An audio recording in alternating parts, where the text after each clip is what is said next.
We're ready to start another week on the program. That should be good news. I'm waiting for all the cheering, not, it's Monday, yeah. On today's show, calcium is the most important mineral for our bones, which you probably out there already know that. But what else does it offer our bodies? Nutritionist Julia Karantjas tells us that, all about it when she's here shortly. Now, I also got a question for you. Can delicious, mouth-watering travel food be at all healthy? Dedicated traveler. And of course, eater, sort of like myself, JJ Hunt, he says, yes, got to feed them bones. This is Kelly and Company. Kelly MacDonald, thank you. You know that. Appreciate you being with us. And remember to check out our podcast from your platform of choice. While you're in there, give us a rating and review. Also, zip over. Subscribe, please, to our YouTube page. Love to have you there. All the fun content that's posted, you can check out on our YouTube page as well. Either way you consume the show, Nazreen and I are quite happy. Nazreen Abdul-Majid joining me on the show. Good day, good Monday. Hope the weekend was wonderful for you. Happy Monday. Yeah, super chill, super relaxing. I could tell you though, when you brought up traveling and food, I do end up gaining weight when I travel, when I'm on my vacation. But that's a fact. So this Aren't would you be supposed surprising to? with JJ. Yeah, I want to hear this. Yeah, I was talking to a buddy of mine yesterday, and he and his partner are going to Japan in May for the whole month. Ooh. And we were talking about food, stopping to grab something, and he said, well, I probably got to think a little bit more of watching myself anyway with us going, which translates, in our normal world is watch the food because you're going to overindulge. However, most importantly, watch your money because you're going to need it. Right? No, especially when you go to resorts, there's no healthiness there. Okay, you can have some fruits here and there. That's considered healthy, right? But when it's an open buffet 24/7, like you're done. Okay, so you just went recently to one, but I want you to think to the ones that you've gone to. And when you say a buffet, what are the things you go to? Do you go to what you know? Is there often some foods there that you say, I don't really, we don't see that back home? Or is it traditionally where you go, the pancakes, eggs, bacon? I have to say, I do end up for breakfast food, I do end up going for traditional pancakes, waffles, that sort of thing, because I have a sugar high for that kind of stuff.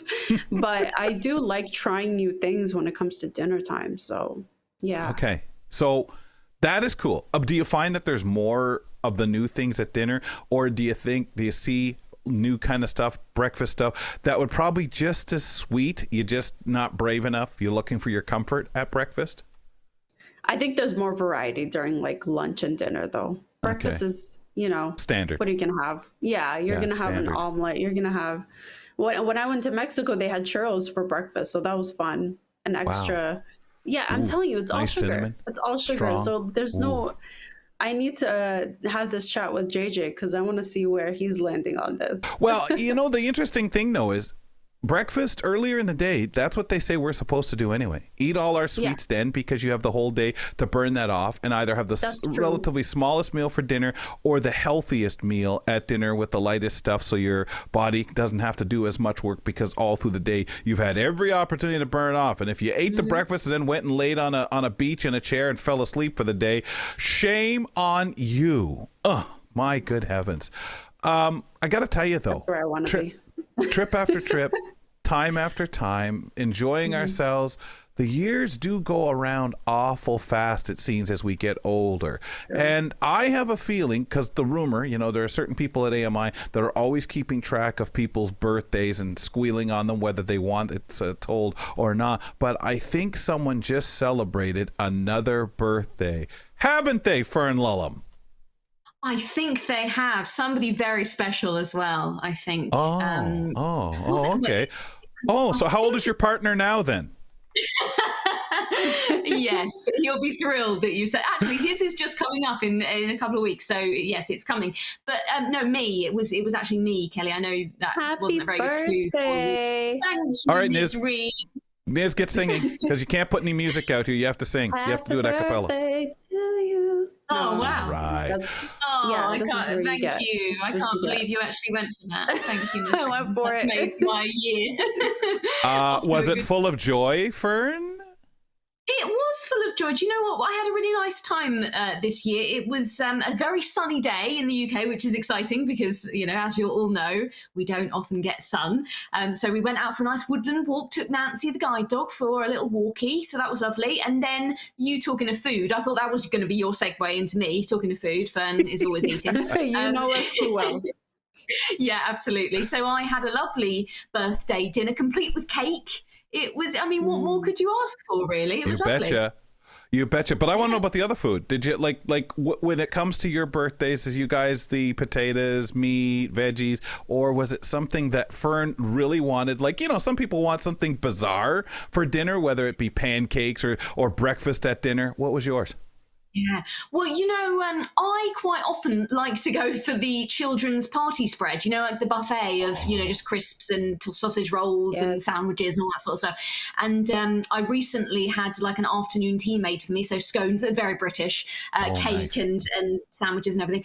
And but this year for my birthday, my mum made me a lasagna. So we went Italian. I don't quite know why, but it was very enjoyable. And we all stuffed our faces and we all just felt very full and happy afterwards. So it was lovely. It was just, food just maketh the birthday, doesn't it? I think so. I don't know about you. What's your ideal birthday food? It's the warmth. That's what I was saying to Nazreen about being at a strange place. When you go to a resort, go on a trip. Is there one meal that we kind of do because it's kind of a comfort thing? Do some people really make a big deal out of their birthdays? There are some people you hear about their birthdays day in and day out up until their birthday. Yes. I've always been quiet. I've always been quiet. That surprises me, Kelly. Yeah, no, but you know what it is? I share my birthday with my late dad. And my father was my idol. So when he was cool about birthdays, if anyone came up, yay, Jack, happy birthday. Oh, well, gee, thank you. How are you been? Like, quickly change the subject, move on to them. So, of course, my 5-year-old, 8-year-old self, hey, man, that's cool. Be cool about the birthday. Lean back. Let people come on. Happy birthday. Well, thank you very much. So I've always been the downplay kind of, it's embarrassing. I don't want the attention. Whereas I know, Fern, it's kind of surprising for me too. I would think, Kelly, his birthday, he would go all out. No way. That's what I. No way. And at the blind school, the problem is at the blind school, when I first got there, I heard the rumors that, when it's your birthday, they're going to come in and throw you in a cold shower. They'll drag you out of your bed in the dormitory and I thought that was just sickly, disgusting, and vile, right? So I made sure nobody knew when my birthday was. Wow. That's starting to make sense now. Why would you want to do that? That's not a happy birthday, is it? That's what I said to people. How is that a happy birthday? My gosh. How about you, Nizzy? Are you the birthday person? What do you like? Yeah. You know what? I used to be more of a birthday person. And then right when I hit 26, that's it. My age stuck at 26. It's not intentional. Really? I'm telling you guys, it's not intentional at all. Whenever somebody asks for my age, I say 26. I'm like, oh, no, that was a couple of years ago. No. Wow, that's why it's 2026 for her now. So, that's what she thinks. So after 26, I kind of dialed down because I used to spend it with my friends, family, whatever. And now it's just like, you know what, take me to dinner. But at the end of the day, all I want is ice cream cake and I'll be good. As long as you get me ice cream cake, that will complete my day. I like how we're not about the presents, Fern. No, not about presents, about food. Yeah. Well, I kind of dread. I got to that point. I don't know about you, Nisreen, but I've got to that point where people ask, "What do you want for your birthday?" and you just don't know what to tell it. Like, I don't know. What do I want for my birthday? Do you ever know? I kind of dread that question coming up. Because I always say I don't need anything. Thank you. I like to be surprised, but at the same time, I don't want somebody to get me something that I don't need or want. But I give them an idea. Okay, if you can get me jewelry, nothing wrong with that. You can be like kind of general about it, not to be specific, because you still want to be surprised. And Well, yeah, and if they're asking and you're telling them, you're not likely to be surprised. They're going to say, oh, God, thank you. I know what to get you. Good. and it See ya. sucks if they don't get what you. Oh, yeah, because you get counting on it. You get manipulating your own birthday gifts. Yeah, exactly. Yes. Well, I think that's the perfect compromise, Nazreen. You have come up with the ideal solution there. Sort of give them an idea, but let them choose the specifics. But I think, you know, this raises a really important point, and one that I talk to a lot of my clients about, which is expectations that don't get met on your birthday. Have you ever had any of those, whether it be a gift, whether it be what you were hoping to do and somebody hasn't planned it all out for you? How are you with expectations around these celebrations? Oh, I don't know. I used to have high expectations, but I feel like the last couple of years, you know, we got older. So it's part of me is like, no, age shouldn't be a factor. You should always celebrate your birthday in the funnest way possible. But other people around me feel like, okay, age is just whatever. That's it, you know? But it should be like, it shouldn't be celebrated that much when you get older, even though I feel like I'm still a child inside. So I like gifts, I like parties, I like cake, I like all these factors. So I do have high expectations sometimes. When I was a kid, I would feel if I didn't get, usually it was to get something or something didn't happen, we didn't do something that I thought we'd do. I guess I learned at a young age, don't say anything. What are you going to do? Get all mopey and that because you didn't get the one thing? People have broken their neck to give you a nice day, and you're, but I didn't get the, you what? You know, so I'll get upset when I don't get my ice cream cake. That's happened to me before. And you got sulky about it? Last year, I did not get my ice cream cake, and I was salty about it. I was like, this is all I asked for. That's it. And a couple of gifts. And a couple of decorations in the house. That's it. Very basic. And what did you do? Did an argument break out, or what happened? I was just like, you know what? Okay, we'll see on your birthday what happens. Whatever. So did everybody take your gifts back and exchange them because you were, well, if the only thing you wanted was cake, well, then we'll just take this back then, and you don't put that down. No, I'll accept the gifts regardless. No, but I still want the cake. I'll be salty about the cake. She'll get to her bedroom door and turn and say, thanks for the stuff, but I really want my cake, so somebody get out there and get it. Did you get the cake eventually? Yeah, this year. Maybe like a week later. Yeah. A week later? Well, that's okay. That's okay, as long as you got it. Is it? Well, maybe not. Maybe not. Well, I don't know. I don't know. It doesn't seem to be going over well for her. The only reason I got it was because I kept bringing it up. That's the only reason I got it. I was so petty about it. But do you make it clear? Is this one of those things where we're kind of expecting people to read our minds? Because I think that's something that goes along with expectations, is sometimes we have expectations, but we don't actually tell people there are expectations. But then when they don't do it, we get angry about it. Are you clear about your expectations, do you think? I feel like I am, especially with gifts, because I personally like more sentimental, specific gifts rather than gift cards. In my mind, gift cards are like a last minute resort. You did some last minute shopping for my birthday, so I'll be like, don't get me gift cards, even though, you know, you could buy something whatever you want specifically. But at the same time, I like something meaningful. Like, you saw me like this item, I want you to pick this item for me. That's just maybe I'm too extra about it, but I do end up being specific about it. I'm like, okay, you are about cake, and I want cake. That's ice cream cake. Like, I mean, I think we're all gonna hop off here, and you're gonna get like 24 cakes later because everybody feels guilty. I mean, the worst is when somebody gets me fruity cake. That's something I hate. So you just don't know me at all. How dare you? This is not cake. This is healthy. Too extra. We went through this the other day with chocolate bars and that with fruit and chocolate bars, and I think something else. So I feel it's like a poll question coming up. What cake do you like? Yeah. Yes. We'll put that on the poll or something. Yeah, we'll make that happen. Make a mental note. Never give Nazreen fruity cake because you'll be in trouble. Yeah. I think the thing is, though, you bring up a really good point, Nazreen, which is sometimes it's not so much about the content of the situation. So like, oh, we're getting a present that we don't want, or we're doing something that I didn't want to do, but it's what we make that mean. And I think you beautifully kind of summarized that with that idea of the gift that wasn't thoughtful enough, which is, this isn't just about a gift. It's important to me to have you think about me, you know, be sort of looking at something and thinking, oh, that reminds me of Nazreen, or that reminds me of that what fun time that we had together. And so that kind of is almost like a roadmap to your values and what matters to you. And I think sometimes we can feel stupid or childish or petty for saying, oh, you didn't give me a gift that I want. But actually, there's a deeper meaning there. You know, it's actually something more than that. Yeah, exactly.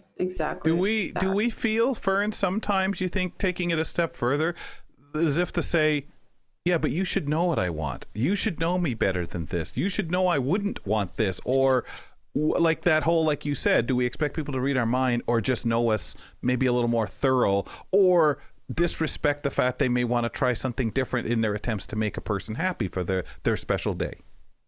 Yeah. Well, I think it's one of those very difficult ones. You know, we talk about this a lot in relationships, right? Where people have seen lots of movies and read lots of books that kind of portray this image of, oh, they should just know what I want and it'll be magical. And I think you either have to say, well, I'm going to tell someone and give them a steer or a guide like you do, Nazreen, or you have to say, do you know what? Absolutely surprise me. If you're going to do that, you need to say to yourself, right, I have made the decision to allow them to get me whatever I want, and therefore I cannot complain about that, because I think the point is that everyone has their own idea of what special is, or their love language, or what they think would make them happy, and it doesn't always match up, right? But sometimes we miss each other when it comes to connection.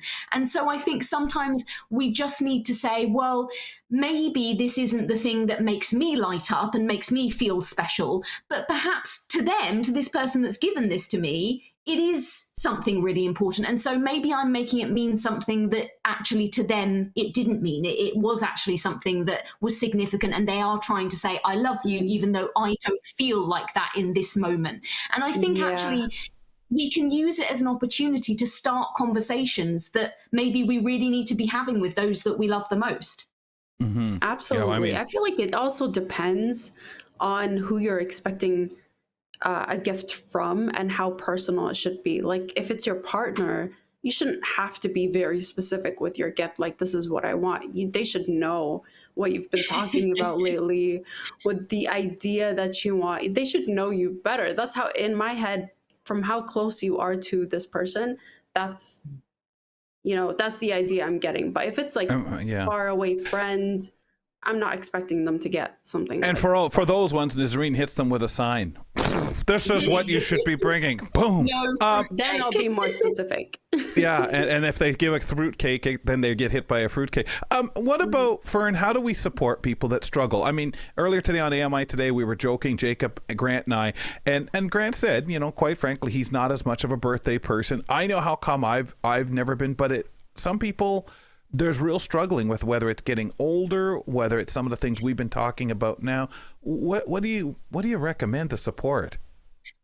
Do you know what? I think there is something so beautiful in just giving someone permission to do whatever they want to do on their birthday, because I think we have these very set ideas of this is what a birthday should look like. And it's baked right into it, right? Happy birthday. There's this idea that we must be happy on this day. And we talked about expectations.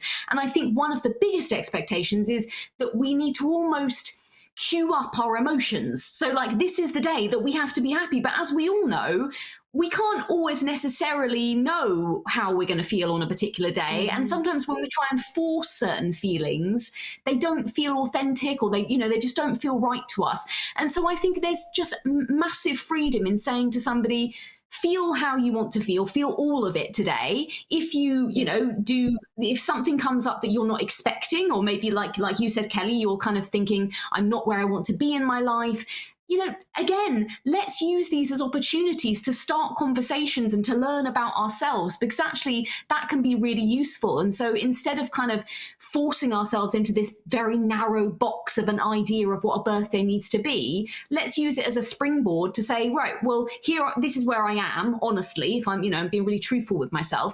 And this is how I can use this as a roadmap to how I want my future to be and the rest of the year to be, and indeed my relationships to be with other people.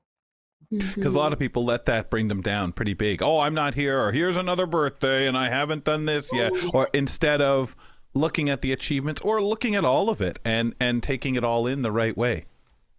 Yeah, absolutely. It's so easy, isn't it? Especially when we compare ourselves to other people. We're like, so-and-so is my age and they've done so much more than me. It can be really difficult for people when they find themselves getting older because, it's just another nudge that, oh, by the way, another year's gone by and you still haven't done that thing that you wanted to do. Yeah, people forget that everybody's on their own journey, but we do a lot of comparing. We have to admit to ourselves that this is something that is just unhealthy. Everybody's on their own path and there's nothing wrong with that. But yeah, it's hard for some people. I think for myself, it's been the things that I used to do, especially physically. I'm more aware that I'm older because, geez, I know I have to be careful picking that up or doing this and, or I have to remember to take a medication. And again, people take medications at all ages. I don't wish to send that message, but for someone like myself who more recently in life had to start taking medication, those were the moments where I'd stop and say, oh, I guess I'm getting old. And I'd hush myself because that has nothing to do with it. Yes, absolutely. It can happen at any time. You bet. Yeah. Fern, fantastic. Belated happy birthday, and glad you didn't have fruitcake. Make it a birthday. So am I. I'm dragging it out for as long as I possibly can. Drag it out, bro. The birthday month, I will. right? Until next year. Birthday year, and then we'll start all over again. Joining us for a philosophical and psychological birthday chat with psychotherapist Fern Lulhams on the program. Glad you could be with us. Glad Fern could see, spurring us on, talking about birthdays. And Nazreen could be very authentic. So get those cakes flowing, ladies and gentlemen. No fruit. I think you really should do a poll about cakes. And speaking of polls, what do you got for us, Niz? We put one out just before the weekend. Yeah, we asked you guys, what's your go-to chocolate type? Because we spoke about fruit chocolate. We spoke about all different types of chocolate last week. Had a couple of conversations and it made me crave chocolate over the weekend. So thank you for that. So the options were dark, milk, white, and fruit flavored.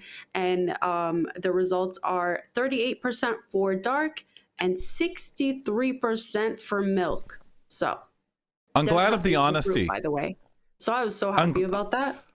I'm glad for the honesty because a lot of people I thought might go for the dark because we wish we would eat the healthier chocolate, but I'm so glad people are honest and saying, forget that nonsense. I want my beautiful tasting, especially at Easter.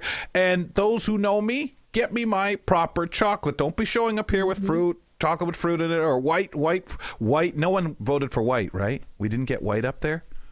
No. We had that as an option, but zero for white. I feel like I used to like favorite, people would just go to, I really need to feel like having white chocolate because I think it's heavier. But yeah, that's my go-to. I like the milky taste in the white chocolate, but I will say when I first asked for it, I think it was at around Easter when I was a kid, and it threw people off. They were like, what? Why would you want white chocolate at Easter? I think we, again, do an association thing with Easter. It's got to be legitimate chocolate bunnies. That's what it's got to be, not a white chocolate bunny, where I thought, hey, the white chocolate bunny is kind of cool. But it's so funny how we're so associative. So it's interesting putting a poll up like that just before Easter, too, to get those results. But years ago, the dark chocolate wouldn't even been on there for a lot of people because they would have said, ew, that's the chocolate my mom uses when she's baking. No. And I used to love that. Yeah. I think it would just depend on how the percentage of the dark chocolate, because it's so bitter. But I need to get used to dark chocolate because it is healthier, but it's, Oh, it's great. But the thing I like about it, is I limit myself. And that's okay. I don't need to eat a lot of it. That's all right. So I'm really good there. Nisreen, also getting some more people signing up, following, whatever the way you wish to put it, our Instagram and Twitter pages. Thank you guys for your time, and hopefully we're rewarding you with your time with giving you some great stuff for your time out there on Instagram and on Twitter at Kelly & Co. AMI. Really kind of neat, Nisreen. Congratulations. You put a lot of effort and time out there, and I'm glad that folks are having fun interacting, especially with some of the great stuff we've had out there. We'll be putting out there. We're expecting some really cool stuff to go up on our YouTube page and out there on Instagram and Twitter. Absolutely. Thank you, Kels. It's the most important mineral for bones, but what else does calcium do? How do we ensure we get enough of it? Let's chat about calcium with nutritionist Julia Karantjas. Hi. Hi.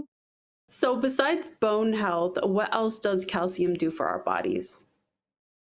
Yeah, we always associate calcium with bones, but don't ever think about all of the other important things that it does for our body. It can help lower cholesterol. It's important for nerve transmission.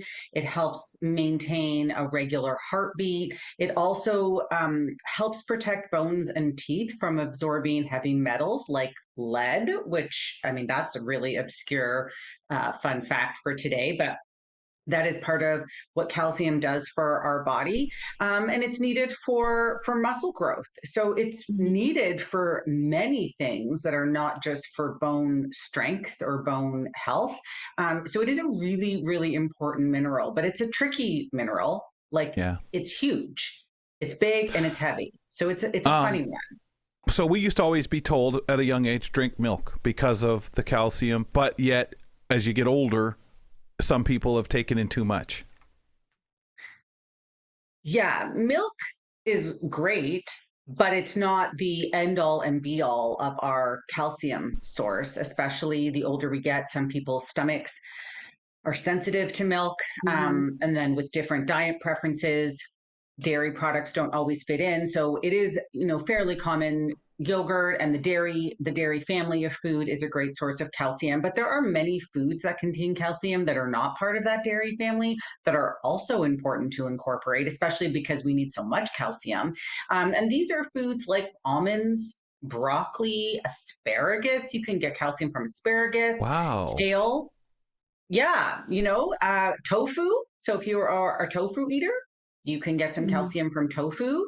And then, even more obscure, figs, prunes, these can all contribute to, your calcium intake for the day. And then, of course, fortified foods or fortified cereals, some grains can be fortified. So you get calcium from that as well. So it isn't just good heavens from dairy. It's so funny because if you sit here and think about any vitamin, any mineral, you can sort of see in your head, I think, I get this association. If you say, okay, it's found in this, and this. Oh, that makes sense. They're kind of in the same family, the same kind of food. I get that. But yet you're all over here with this, from milk to broccoli. Like, that's unbelievable, all the places you would find this, which is good. Because, as you say, we need a large amount of it.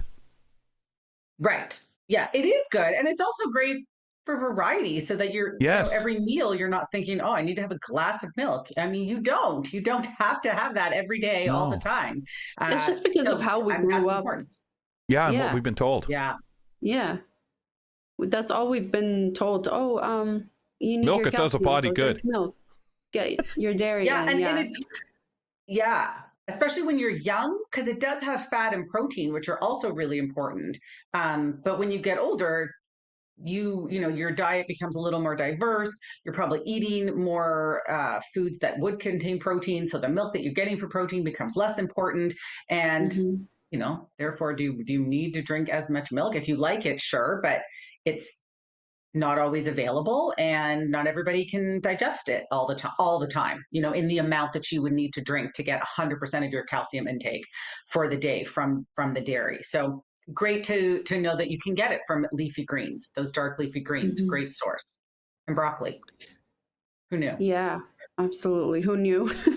So, how well does the body absorb calcium from food versus Yeah. supplements? What's more effective? Great question. So calcium being a big mineral in terms of size is tricky for the body to absorb, to assimilate into itself and do all of the great things that we know that it does. Calcium needs vitamin D. It needs magnesium. Also, potassium is important as well. When you get older and bone density is an issue, vitamin K2 is extremely important, as is another tiny mineral called boron.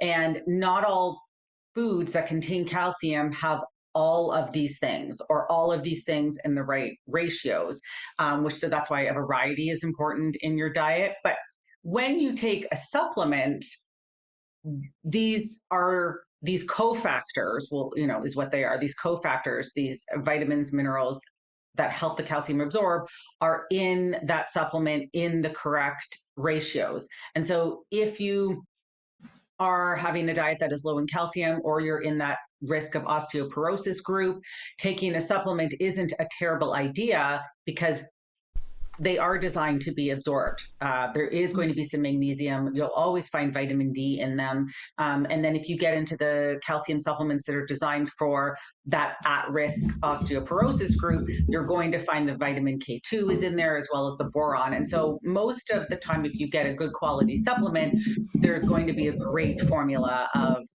calcium with all of its cofactors.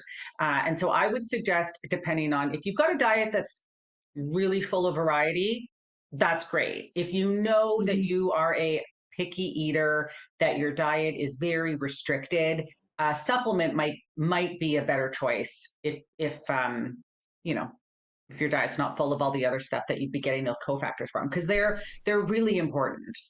Yeah. Would you say that just your vitamins, your supplements that way would be enough if you have the multis? If you're eating and know you're having that milk every day, couple of days, having the vegetables or almonds or some things scattered through at least one thing a day, at least, that just run of the mill multivitamin or something? Or should you go out and get specifically, something that contains more calcium?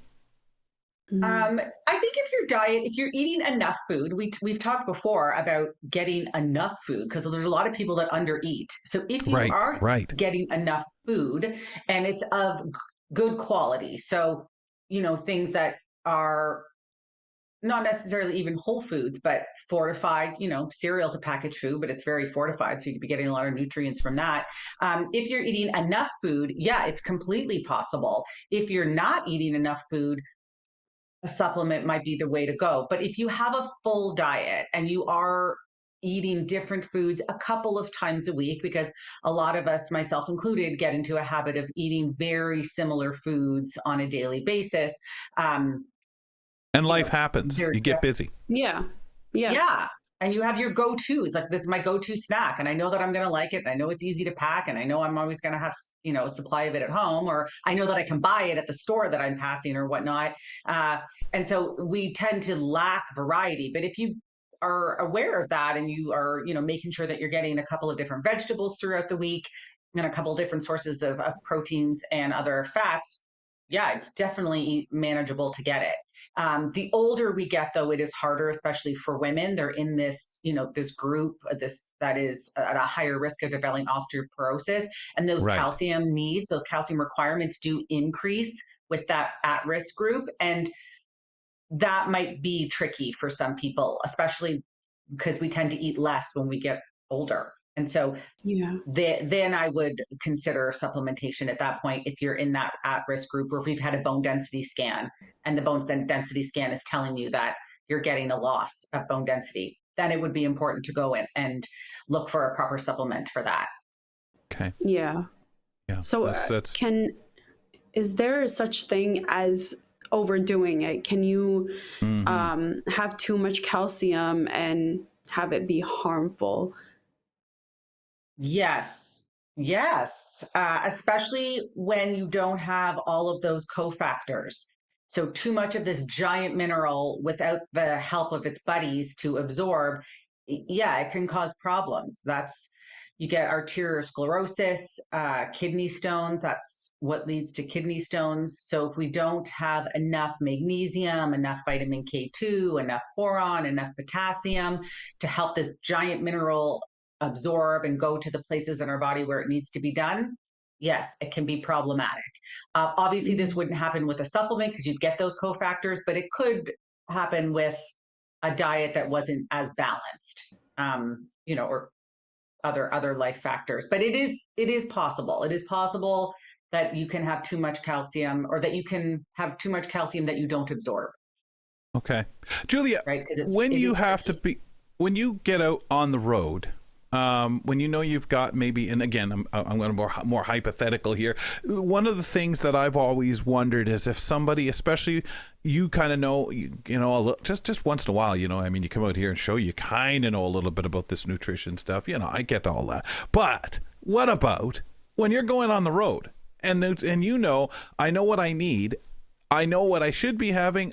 Do you organize yourself enough that you take care of the needs, your vitamins, like if you're going to be hitting the road 4 times a week, do you make sure that you in the morning or evening make sure you take care of the vitamin needs, the mineral needs? I'm wondering for those who say, look, I travel a lot, I'm doing this, I'm running around. We talk always, and I always wonder about as we talked about people just grabbing and running. What would you advise people to do? Because I'm sure you've been able to teach yourself because of your vast knowledge, but so many of us might, oh shoot, I forgot to take my vitamins this morning. If they remember at all. And if we're on the road, there's always not minerals or vitamin desirable foods. Okay, I don't. I focus on my macronutrients, so making sure that I'm getting enough protein, because I know that is what will help my energy levels, as well as my carbohydrates. And then I also focus on getting enough fat, because that's what's going to help keep me full.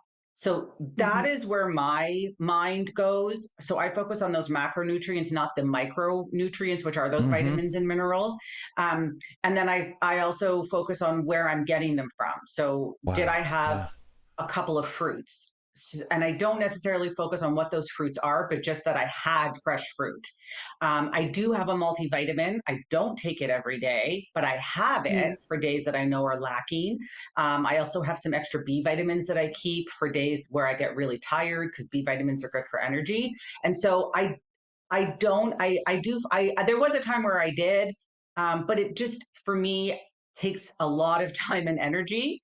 And I find that I can go by how I feel. I mean, if I'm getting tired, I need to think, okay, did I eat enough? Did I eat too much sugar? Did I eat not enough protein?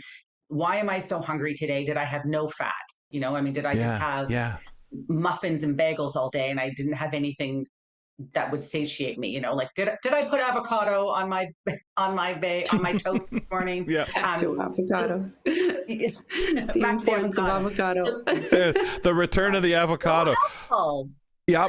But Julia, this is so, I mean, I know this is a segment almost on its own, but it just dawned on me, and I thought, what for Julia, who knows about this, but what about us who sit there and, as you say, we're always grabbing to go? What kinds of things could one build into? Because everybody says, well, just grab a granola bar, or grab a some kind of bar, have it in the car. And yes, if especially if you have a medical condition, you might need this or that. But what do you do? And then you mentioned being tired, or is there a different diet because you're on the road running around that you get things because you're sitting there and you need that energy? So again, it's forgive me. It was something that dawned on me, and I thought, wow, what do you do in that circumstance?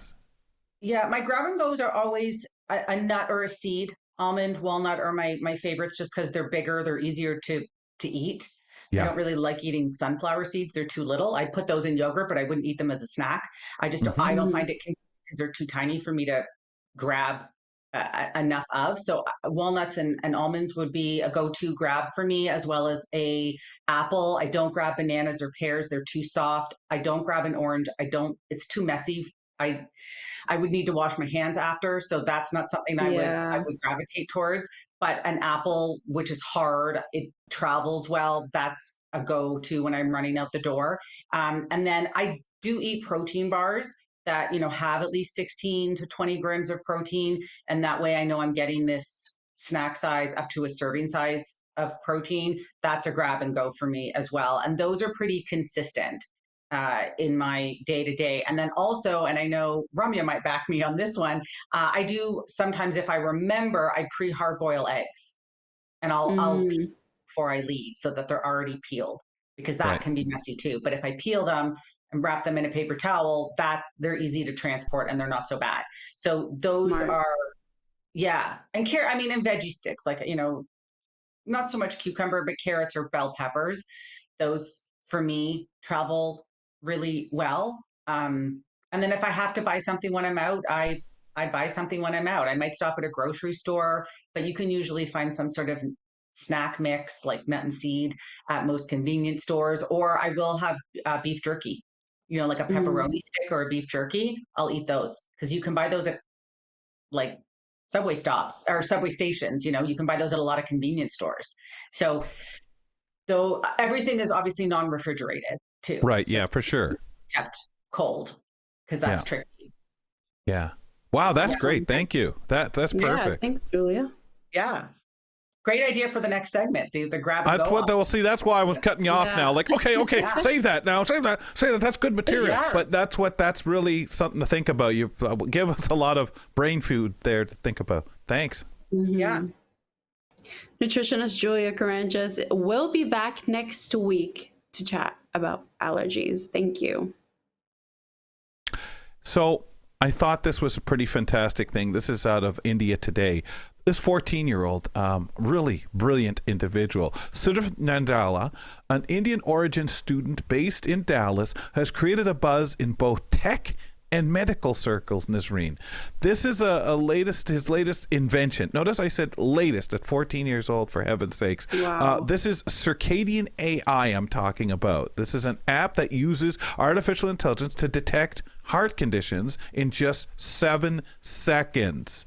So this is done by simple heart sound recordings. We can relate to that. We're broadcast people, audio people. His innovation has not only been tested on thousands of patients, but also received letters of appreciation from former Presidents Obama and Biden.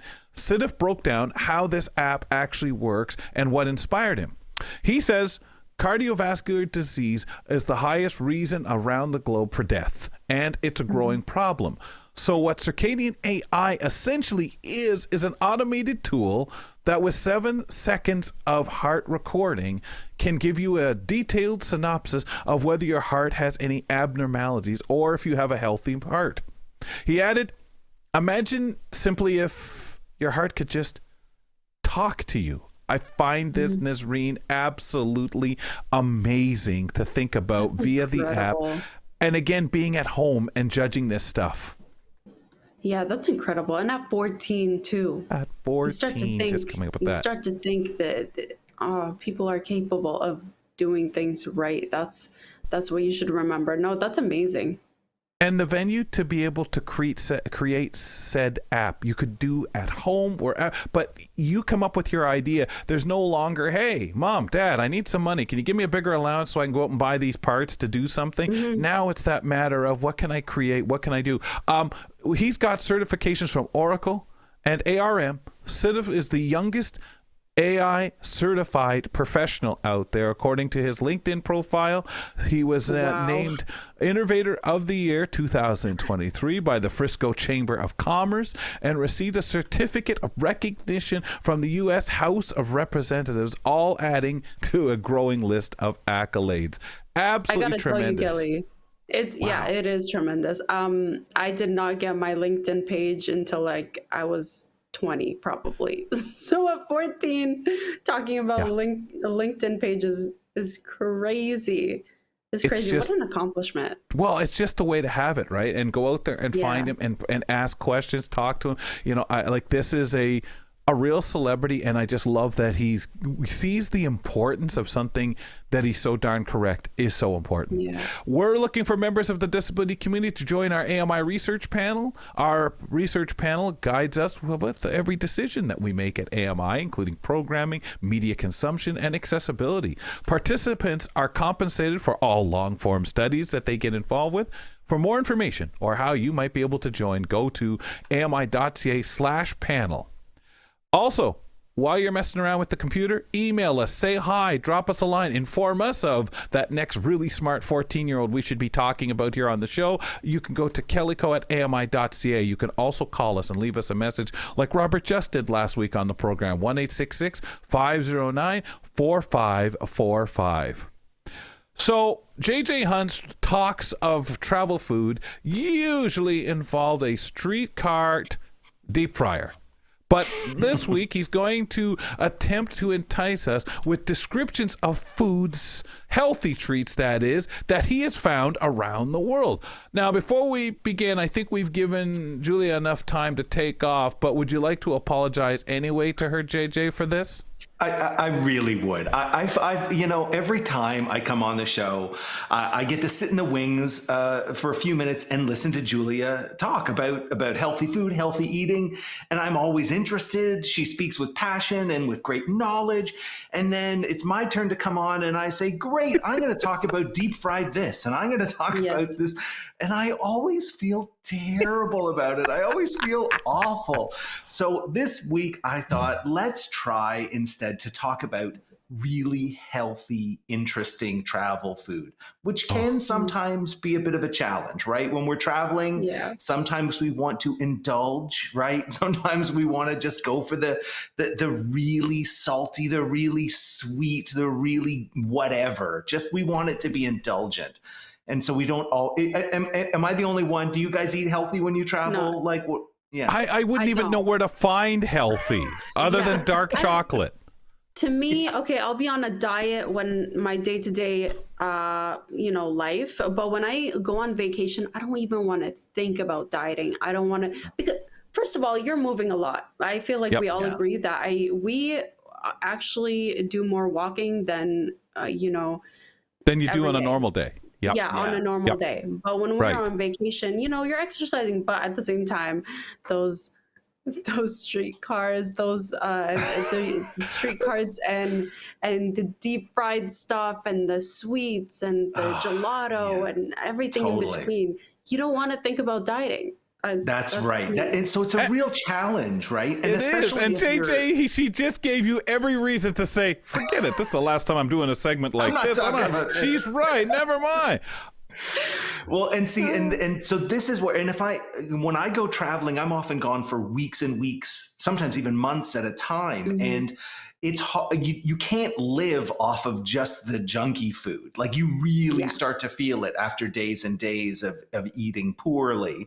And the other thing is that I find challenging is when I'm traveling, when I'm going somewhere else, I want to eat the food that is local to the place. I want to eat the specialties. I want to know. And so sometimes raw food just doesn't cut it. Like a carrot is a carrot is a carrot, right? Like it doesn't matter where I am in the world, it always tastes the same. So trying to find interesting foods that are local and delicious and indulgent, but also healthy, it's a challenge. And I've got if you look here at all the carts people find here, most stuff used to always be unhealthy, really, like your hot dogs, your so on. Now we get more food trucks and stuff doling out food, but generally that's healthy, but generally that comes from somewhere else. Okay, let's start your list. That's right. So we've got some interesting ones. So first of all, the popcorn walla in India. So a popcorn street vendor, which is like, first of all, popcorn's a great food, healthy food. It's a whole grain. If you don't put a lot of butter on it and just a little bit of salt, it's a great food. And there's also a bit of street theater with the popcorn vendor in India because they cook in, again, it's a food cart, often like a big, almost like a wok type size, a big metal dish that they heat up, often with coals. It'll sit in a bed of coals. And then inside the wok, this big cooker is what looks like sand, gray sand. And it is in fact salt. And they throw the popcorn kernels right into that salt. And they've got like a long stick, like a metal rod, like a piece of the bent, like almost looks like a clothes hanger, and they can stir the popcorn kernels in this, like, this pile of heated salt. And then once the popcorn starts popping, they have a handheld screen that they put over top of it. And then all the popcorn rises to the top. The salt sinks to the bottom. They then turn, when it's finished popping, they turn the screen upside down, scoop out the popcorn, shake out the sand, put in a paper cut, like a newspaper cone. They pour the popcorn in there, and you've got fresh popcorn.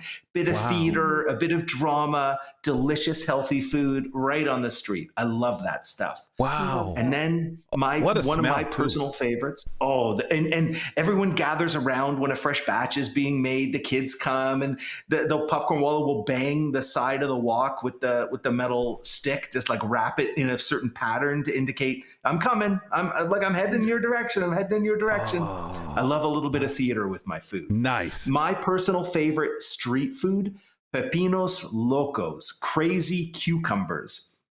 I first discovered these on the streets of Mexico City. So you take a cucumber, not like a thin English cucumber, but like a sturdier, squat kind of field cucumber. Peel it on the outside, hollow out the seeds, and you stick a skewer on the bottom of it. And now you've got basically a cup, like a champagne flute made of cucumber.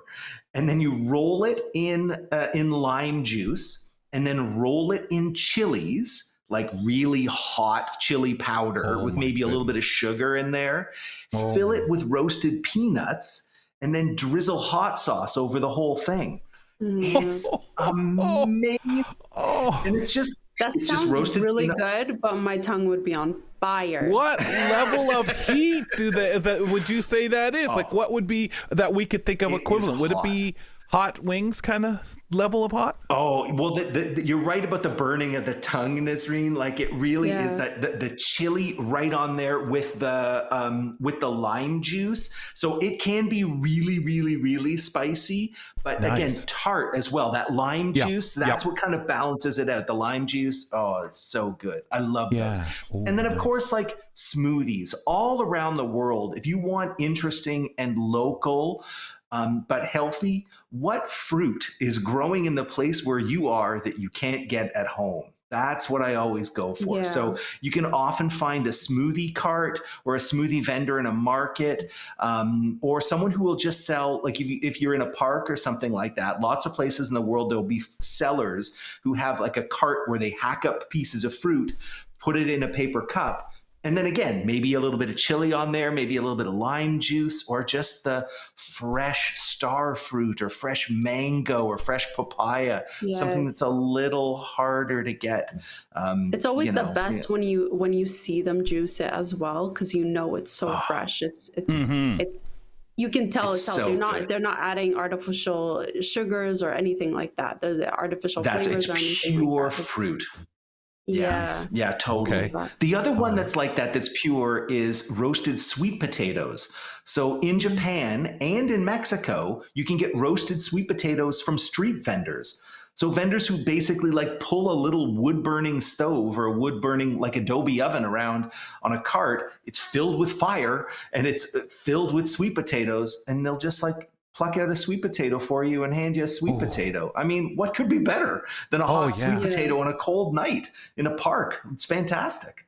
Again, back to that smell and texture. I know you got to watch and dance with your tongue on it and be careful, but okay. What else you got? So good. So a go-to for me when I was in Vietnam were fresh Vietnamese spring rolls. And again, there's a bit of theater involved here. So you get the spring roll wrappers. They are hard, plate-sized. It's like an uncooked rice noodle, but flat and round like a plate. And you dip it in water, and there's a special kind of bowl that comes with when you order the meal. And and you dip it and rotate this kind of disc of kind of hard noodle until it gets soft and floppy. And then you very quickly fill it with fresh herbs, mints, and basils, and greens like lettuces, and then maybe a little bit of protein, some tofu, some shrimp, maybe some noodles, and then you roll it up really tight into a spring roll, and then dip that into lots of different sauces, hot sauces, vinegary sauces, maybe a sweet and sticky like a hoisin kind of sauce. And you can eat those, and you sit around at a table, a really low plastic table on a low plastic chair with all your friends and family gathered around. Everyone's got one of these, and you just make and eat and talk all through the night. It's a lovely way to eat whole food just with the flavors of the place. Stuffing them in. I got about 40 seconds. Can you give us 2 more? I know you got fish tacos and the crepe wraps. Oh, so the crepe wraps. Let's go with Jianbing, the Chinese crepe wraps. And like full disclosure, I haven't had these in China. I've only had these in Toronto. There are these great Chinese crepe wraps where it's the crepe, the egg crepe on the outside, like a really, really thin omelet is the outside. And then inside, lettuces, bread donuts, crackers, all sorts of goodies and lettuces on the inside. And it's wrapped up in the egg, in the omelet. So what you're holding on to is an omelet-like wrapper with sauces and everything on the inside. It's the breakfast of choice from a street vendor in lots of places in China. And he said the magic. He can find it in Toronto. We can find it in Canada. Look for it. JJ Hunt, we'll talk to you next month, man. Thank you for being healthy, but don't make a habit of it. Yeah. No more deep fried next time, guys. Yeah, exactly. Oh my gosh. Nazreen and I will join you back on the program tomorrow, folks. And on the next show, as Canada redefines its cultural identity, do not wait for permission to create. Your art doesn't have to be perfect to claim that space. The timing to be visible or not doesn't have to be, folks. It's now. In We Need Your Art, Amy McNee dismantles everything you've been told about what art is and who it's for. We speak with her on tomorrow's show. I'm waving at you. Have a great night. Thanks for tuning in to Kelly and Company. Follow us on all social media, and don't forget to like and subscribe to the channel for more.